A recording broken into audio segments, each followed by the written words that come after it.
Alright, let me jump right into it today. This theory is going to be about why I think Ace's Mera Mera no Mi is going to turn out to be the mythical zone fruit Lunarian type, right? Because in my opinion, we've seen so much now that a lot a lot of really powerful devil fruits are turn out to be mythical zones, like the Gum Gum fruit, for example, turned out to be Sun God Nika or Joy Boy. And I think this is a great idea because to me, everything we've learned about the Lunarians and everything we know about Ace and everything that happened to the story that happened to him fits the idea of what happened to the Lunarians and also the Lunarian people to a T. But not only that, it fits Sabo's goals and what I believe Sabo will do at the end of the story in his fight with Akainu. So I just think this works too well. Now, let me explain it, right? Let's start off with the parallels. We obviously know that the Lunarians were considered the new gods by Whitebeard. He quoted them to be the new god, or the old gods, or the gods that were on the red line before the celestial dragons. The reason this is important is because they somehow fought against the celestial dragons and lost, even though we know their huge amount of power, and they still lost, right? But if we think about that, that parallels perfectly the fact that, you know, Ace lost to Akainu, who became the highest level a human can get without becoming a god himself, which to me would symbolize how the celestial dragons became gods or were considered gods by defeating the old gods. And if it turns out that Ace's fruit is the mythical zone fruit Lunarian type, I think it would just suit so well to have him be ended by Sakazuki in that particular way, where he was overpowered. He was overpowered by another power, even though he has such a powerful ability, which seems to be a recurrent factor for Lunarians in general. On top of the idea that he is a failed Joy Boy, and I think the idea that because the Lunarians worship, they worship Joy Boy in some sense, or we know at least King did, and it seems to be a thing based around his culture. The idea that, Whitebeard and everyone thought he was going to bring the new age, and he was the new fire that would carry on this rebellion and turn the world upside down, just kind of fits so well for him to end up have the mythical Lunarian fruit, because it's not exactly Joy Boy, but they're powerful enough and they're close enough related to Joy Boy that you could see it make sense, and maybe if he did awaken it, he could take on that role. Maybe not exactly, but he could take on that role.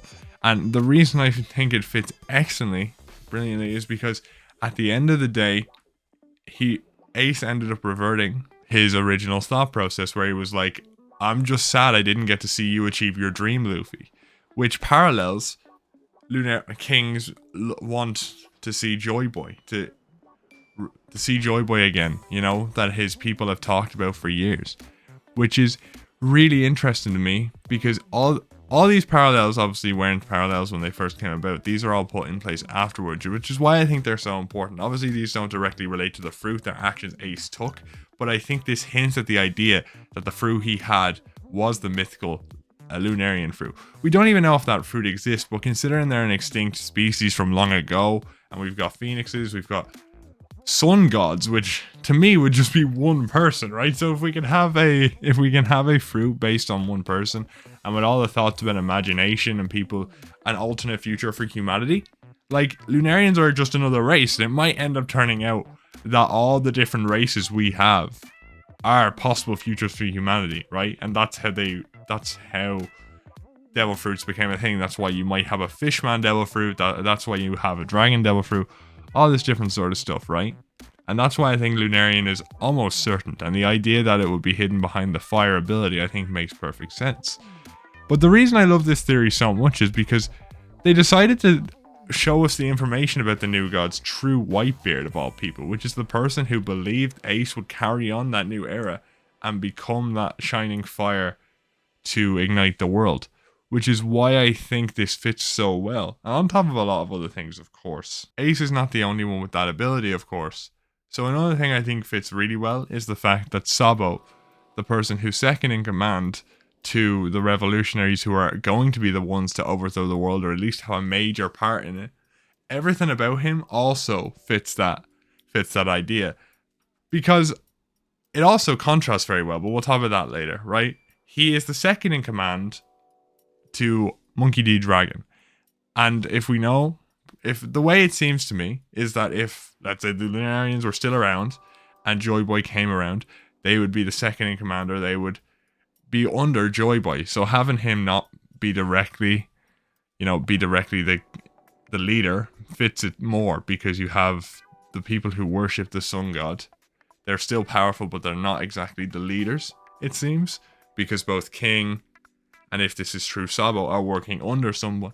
We don't obviously, Sabo doesn't believe Dragon is Joy Boy, but we do know that King sort of believed Kaido was Joy Boy for a long time. So I think that fits so well.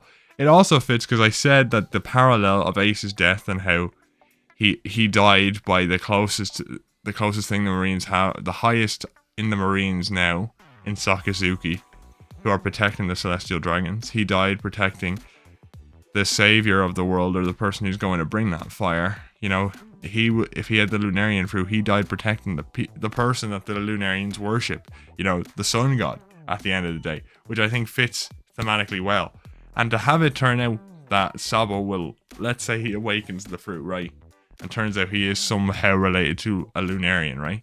In terms of that fruit ability. He takes back the Red Line for the Lunarians and brings back an era where the Lunarians are respected and they have their homeland back, right? And so the Celestial Dragons go down that way. And I think it fits really well.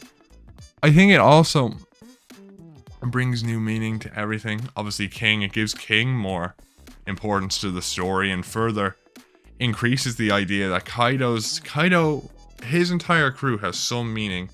But we're never told outright, but everything links together. And a lot of it has to do with Marineford, right? And obviously, Kaido could have known this. This could have been why he went to Marineford, because we do know King went out with him. So maybe King wanted to know this, or King was aware of this. Or it could have just been they thought he was Joy Boy, or they were just angry because he messed up their statue, you know what I mean? So there could be a lot of different things. But I do think all these ideas fit together.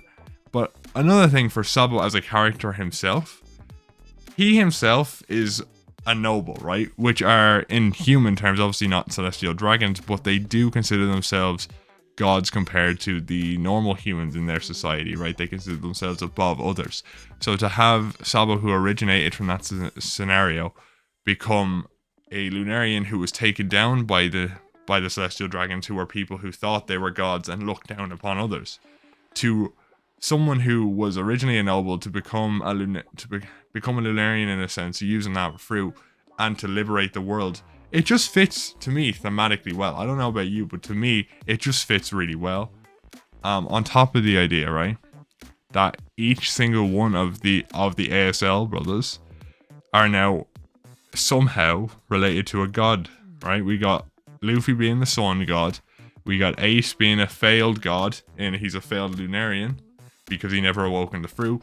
And Sabo becoming a Lunarian by awakening the fruit, or having Lunarian abilities by awakening his Mera no Mi. So in some way, they're all related to gods and have a relation to quote unquote gods. And now, obviously, at the end of the day, I'm using gods as a term because that's what Whitebeard used, but it would also fit very well with the idea because Roger wanted his son to be the next Joy Boy, it seems, but it could have another meaning, and it could have been, Lunarian. And it would also fit very well as well, because we obviously have a lot of, Joy Boy, Luffy might be the destined one, he might be the reason this all happened, he might be so important. But it would be an interesting idea because obviously Lunarians are important and things like that, if there were possibilities, right? It was like, if Joy Boy awakens, if Nika awakens, that's Joy Boy, if the Lunarian fruit awakens, that's Joy Boy.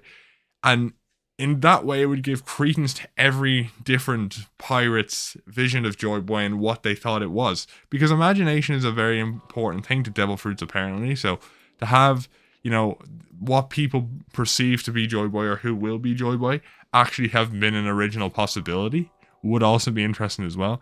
Now, obviously, this is all a theory, of course, but I really like this idea. And I think it gives new importance to Wano in contrast to Marineford. And it just makes me, if this is the case, I would be really happy with it. If not, I'm happy with Sabo to get blue flames and not have the Lunarian abilities, and for for Sanji to be the only representation of that. But I do also think it would be nice because we have every main user of fire in Sanji, Sabo, and Ace to have some relation to Lunarians, and it might make it very interesting. And we might see more reveals coming with people with lightning abilities or things like that. I'm very excited to see if this theory comes true. But yeah, let me know what you guys thought on it. To be fair, I am very excited to see where this goes. I literally only thought about this recently. I'm sure someone else has thought about it before, but it just popped into my head when I was watching the latest episode, and I rewatched some of the war, and I was like, oh god, yeah, this might actually be a thing. You know what I mean?